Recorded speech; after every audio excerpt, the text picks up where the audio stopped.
తెలంగాణ ఏర్పాటులో ఉద్యమంలో మరి మేము కూడా మరి గొర్రెలను మా యొక్క సాంప్రదాయాలైన డోలును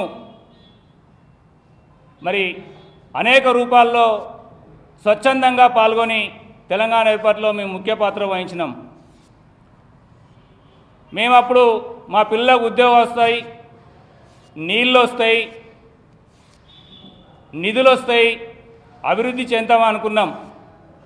కానీ మమ్మల్ని గొల్ల కుర్మలను కోటీశ్వరులను చేస్తానని చెప్పి పెద్ద ఆయన కేసీఆర్ గారు మమ్మల్ని అధాపాతాళానికి ముంచిన విషయం మీ అందరికీ తెలిసిందే.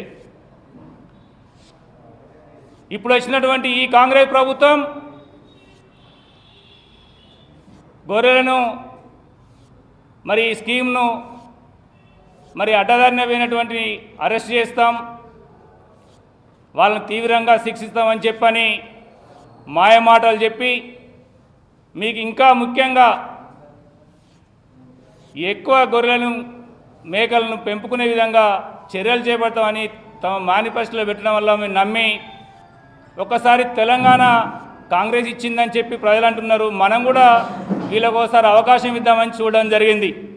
కానీ ఈ ప్రభుత్వం ఇంకా మమ్మల్ని రాజకీయ ప్రాధాన్యతను వెనక్కి నెట్టేసింది. గతంలో